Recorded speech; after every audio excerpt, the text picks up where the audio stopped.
آپ کی دعائیہ زندگی کیسی ہے؟ آپ کی دعائیہ زندگی کتنی مضبوط ہے؟ میں نے یہ سوال اس لیے پوچھا کیونکہ بہت سے ایماندار ایسے ہیں جو کہ ایک دن دعا کرتے ہیں لیکن اس کو جاری نہیں رکھ پاتے۔ مایوس اور ہارے ہوئے یہ سوچتے ہیں خدا ہماری دعا کا جواب نہیں دیتا۔ اکثر ایسے وقت آتے ہیں جب خدا ایک دم سے دعا کا جواب دیتا ہے۔ اس سے پہلے کہ ہم اپنی زندگی میں خدا کے ہاتھ کو دیکھیں، کبھی کبھار ہمیں بار بار اور لگاتار دعا کرنے کی ضرورت ہوتی ہے۔ یعقوب 5 باب اس کی 16ویں آیت میں لکھا ہے، بس تم آپس میں ایک دوسرے سے اپنے اپنے گناہوں کا اقرار کرو اور ایک دوسرے کے لیے دعا کرو تاکہ شفا پاؤ۔ راست باز کی دعا کے اثر سے بہت کچھ ہو سکتا ہے۔ مجھے اجازت دیں کہ میں اس آیت میں سے کچھ الفاظ پر روشنی ڈالوں جو کہ دعا کے حوالے سے اور میرے ایماندار ہونے کے حوالے سے مجھے بہت زبردست لگ رہے ہیں۔ سب سے پہلے تو ہماری دعا دل سے ہونی چاہیے، مطلب دل کی گہرائی سے، جس میں خدا کی حقیقی چاہت ہو۔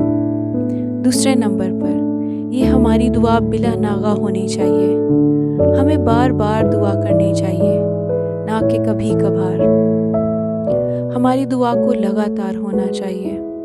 اور آخر میں ہمیں راست باز ہونا ہے۔ ہمیں خداوند یسوع کی ضرورت ہوتی ہے تاکہ ہم راست باز بن سکیں، ایک راست باز ایماندار۔ یعقوب 5 باب اس کی 16ویں آیت میں سے آپ 3 چیزوں کو اپنی دعائیہ زندگی کے لیے چن لیں۔ سب سے پہلے آپ کی دعا دل سے ہونی چاہیے۔ دوسرے نمبر پر آپ کو بلا ناغہ دعا کرنی ہے۔ تیسرے نمبر پر آپ کو کوشش کرنی ہے کہ آپ خدا کی راست بازی کی تلاش کریں۔ نہمیہ اس کا 8 باب اس کی 10ویں آیت کے آخری حصہ میں سے میں آپ کو بتانا چاہتی ہوں۔ وہاں لکھا ہے، اداس مت ہو کیونکہ خداوند کی شادمانی تمہاری پناہ گاہ ہے۔ خداوند یسوع کی شادمانی کی وجہ سے ہم مضبوطی سے قائم رہتے ہیں۔ حالات چاہے جو کچھ بھی نتیجہ لے کر آئیں، ہم یسوع کے اطمینان میں رہ سکتے ہیں۔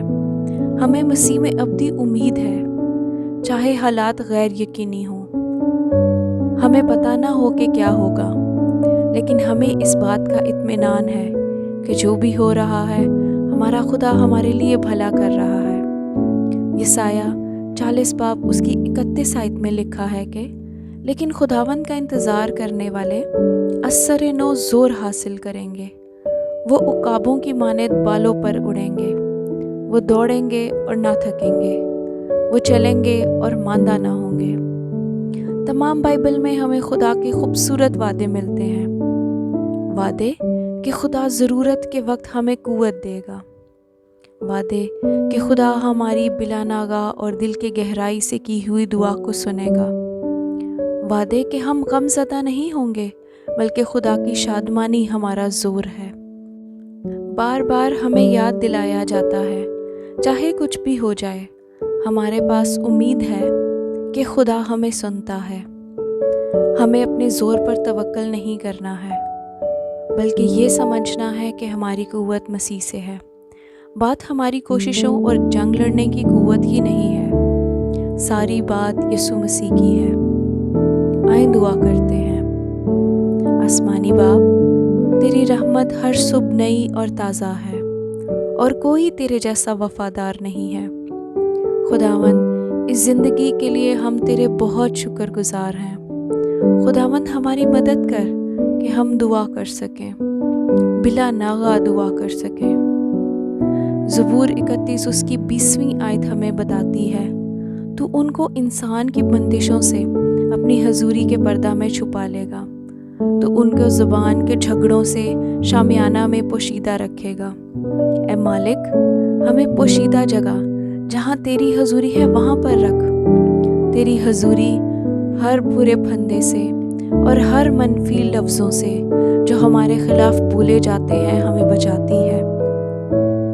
تیری حضوری میں قدرت ہے اور ہم یہ چاہتے ہیں کہ یہ قدرت ہماری زندگیوں پر رہے۔ میری یہ دعا ہے کہ تو ہمیں اپنی حضوری کی پوشیدہ جگہ میں رکھے جہاں کوئی بدی ہم تک پہنچ نہ سکے۔ ہم تیری پناہ میں ہیں مالک، اور ہم تیری طرف نگاہ کرتے ہیں۔ ہم صرف تجھ ہی پر بھروسہ کرتے ہیں اور تجھ ہی پر توکل کرتے ہیں۔ تیرا کلام امثال 3 باب اس کی 6 آیت میں بتاتا ہے، اپنی سب راہوں میں اس کو پہچان اور وہ تیری رہنمائی کرے گا۔ روح القدس، میری مدد کر کہ میں اپنی سب راہوں میں خدا کو پہچان سکوں۔ تو میرے قدموں کی رہنمائی کر۔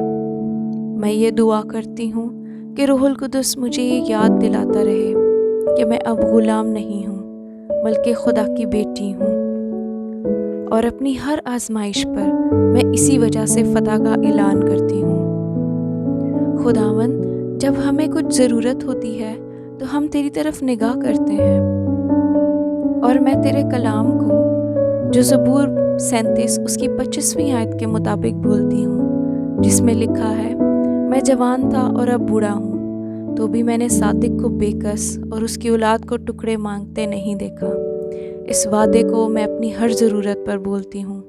خداوند، ہم یہ بھروسہ رکھتے ہیں جب جب ہم تجھ سے اطمینان اور رہنمائی کی درخواست کرتے ہیں تو ہمیں کبھی نہیں چھوڑتا۔ ہم نہیں جانتے کہ کل کا دن ہمارے لیے کیا لے کر آتا ہے، لیکن ہم اس بات کے لیے شکر گزار ہیں کہ ہم تیرے ہاتھ کے سایہ کے نیچے ہیں۔ ہم تیرے شکر گزار ہیں کہ ہم تجھے جانتے ہیں، جو کہ ہمارا مستقبل کا سنبھالنے والا ہے، اور ہم بھروسہ رکھتے ہیں کہ جب تک تو تخت نشین ہے سب کچھ بھلا ہے۔ ہماری سب راہوں میں ہماری رہنمائی کر اور ہمیں اپنی مرضی سے نہ ہٹنے دے۔ روح القدس، ہمیں دعا کرنا سکھا تاکہ ہم آزمائش میں نہ پڑیں۔ ہمارا جسم تو کمزور ہے، لیکن تو ہماری مدد کر کہ ہم اپنے جسم سے لڑ سکیں۔ میرے اندر خدا کی حضوری میں رہنے کی بھوک اور پیاس پیدا کر۔ میرا طرز زندگی بدل جائے، میرے اندر روح کی آگ لگ جائے تاکہ میں خدا کی حضوری کی جستجو میں رہوں۔ خداوند یسوع، میں تیرے پاک نام کو مبارک کہتی ہوں۔